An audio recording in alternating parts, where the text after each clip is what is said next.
Il faut comprendre une chose, mes frères, c'est que un cours à miracle est le cours le plus simple au monde.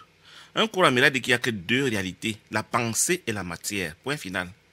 Les deux ne se mélangent pas. C'est que la pensée peut donner les ordres à la matière, mais la matière peut pas donner les ordres à la pensée.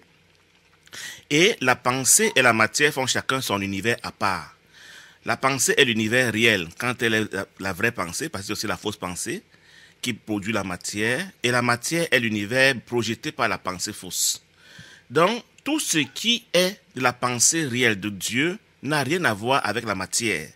Dès l'instant où les spiritualités du monde font la méditation en impliquant le corps qui doit faire des activités précises pour atteindre une certaine déité, c'est déjà faux par rapport à un courant miracle, d'un. Et de deux, la pensée étant la vérité selon un courant miracle, étant Dieu. Or, les méditations du monde me disent, méditer, c'est apprendre à ne pas penser. Mais c'est paradoxal que je sois Dieu, parce que je suis la pensée, et que je veuille ne pas penser. Comment la pensée peut ne pas penser? Alors que tout ce que la pensée sait faire, c'est penser. Vraiment, je ne sais pas comment expliquer ça autrement que vous faire comprendre de charabia que ça signifie. Méditer veut dire une pensée ne veut pas penser alors qu'elle ne peut que penser. Donc, je dirais d'abord que vraiment, c'est possible que intuitivement, sans le savoir, elles savent distinguer la pensée vraie de la pensée fausse. Les spiritualités du monde ne savent pas distinguer la pensée vraie de la pensée fausse. Elles parlent simplement de la pensée. Or, notre esprit inconscient écoute ce que nous croyons. Donc, si nous croyons à la pensée tout court, bref, lui, il va conclure que c'est la pensée fausse et il ne connaît même pas la pensée réelle. Donc, c'est pour ça qu'elle ne parle même pas du pur esprit, elle ne connaît pas le concept de la pensée réelle et elle parle même d'aller vers la conscience qui est même le premier fils de la pensée fausse et c'est ce qu'elle veut devenir. Donc, on dit qu'elle pense à la pensée réelle en étant la pensée fausse alors qu'elle veut aller vers la conscience qui est le premier fils de la pensée fausse. Je ne sais pas comment tu t'expliques cela.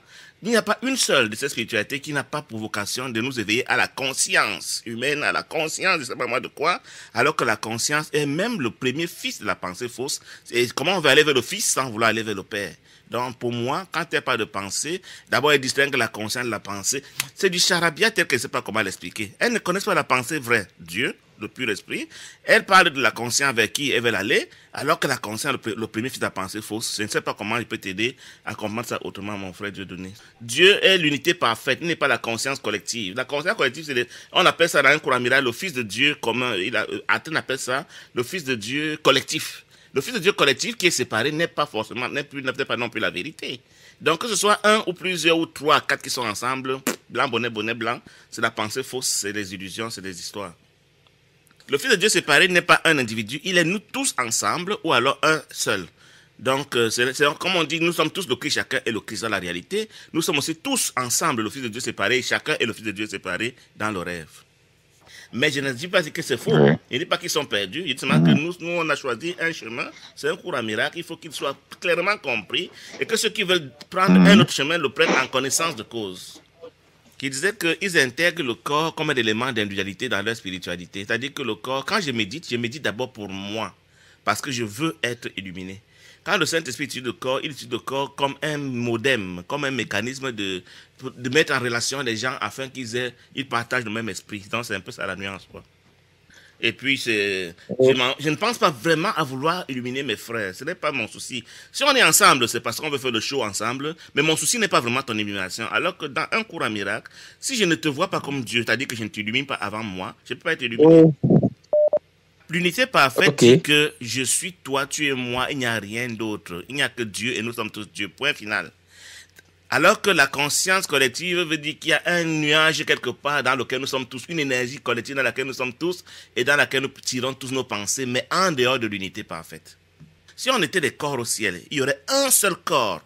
Ce corps s'appelle Dieu, il s'appelle Dieudonné, il s'appelle Guy, il s'appelle Marie, il s'appelle Suzanne, il s'appelle Jean, tout ce que tu veux. Un seul corps, c'est ça l'unité parfaite. Ce n'est pas la pensée inconsciente que tes enseignants de spiritualité du Bénin ont. C'est-à-dire la pensée de il n'y a que un et il n'y a rien d'autre. C'est ça la conclusion d'un cours à miracle. Il n'y a que un point final. Le cours à miracle se limite à une phrase. Il n'y a que un. Ok. Comment tu décris ce que les spiritualités du monde appellent pleine conscience ou conscience absolue? Comment tu la décris? À la lumière d'un cours en miracle, bien sûr. À la lumière d'un cours à miracle, ce serait ce qu'on appelle l'ego ou bien le Fils de Dieu collectif.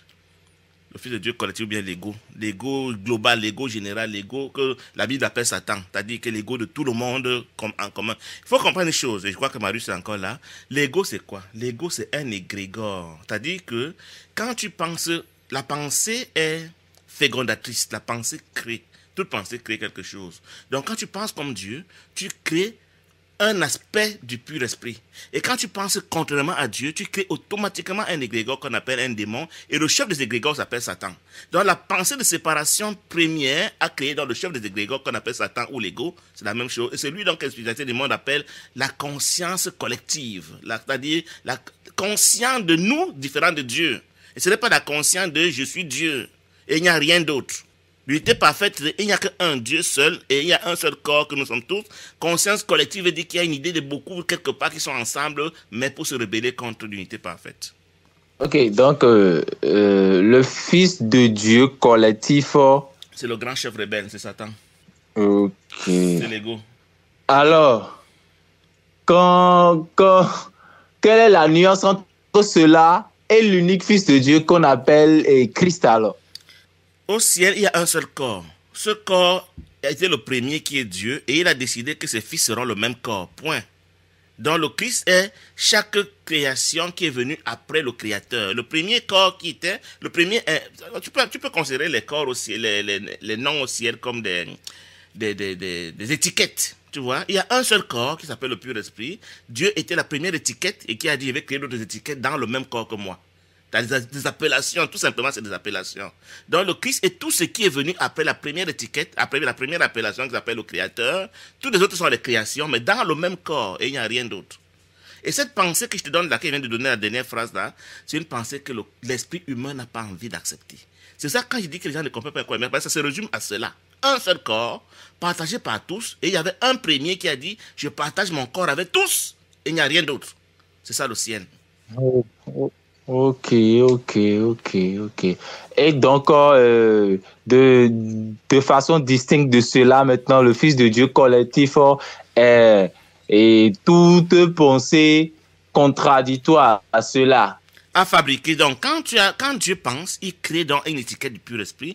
Quand le Fils de Dieu a pensé différemment de Dieu, il a créé un autre pur esprit qu'on appelle l'ego, qu'on appelle Satan, qu'on appelle la conscience collective. Donc, qui a pensé, qu'il a engendré, peut-être que toute pensée engendre quelque chose. Donc, une pensée qui est conforme à celle de Dieu engendre encore une étiquette dans le pur esprit. Une pensée qui est différente de celle de Dieu engendre une étiquette dans l'ego collectif. C'est lui que la physique quantique appelle l'énergie qui nous unit tous. C'est la même chose. Le mental n'est que son fils. Le mental est un fragment de l'ego. Le mental, c'est que le cours à miracle appelle l'esprit faux. Tu vois? Donc l'esprit faux est le mental. Alors que l'esprit juste est l'esprit qui rêve du ciel. Le rêve de nuit est vraiment l'exemple clair pour nous faire comprendre ce que c'est que l'ego. L'ego, c'est un Dieu que je vois dans mon rêve pendant qu'il dort la nuit. Quand je me réveille le matin, il disparaît. Tout simplement. C'est le Dieu du rêve. Quand je dors la nuit, je vois deux cieux. Je vois un univers qui a deux cieux. L'esprit juste et l'esprit faux. Et moi qui dors, je suis dans la conscience. Je peux choisir dans quel ciel je vais appartenir. C'est tout simplement cela. Il fallait qu'il y ait deux cieux pour que j'ai besoin de choisir un des deux cieux. Au ciel, il n'y a qu'un seul ciel. Il n'y avait donc pas de choix à faire. Il y a un seul ciel réel. Il y a deux cieux dans mon rêve. Parce que je vais faire le contraire de Dieu. Et quand je me suis inventé deux cieux dans mon rêve, alors je dois choisir un à chaque seconde. Je ne peux pas être dans les deux à la fois.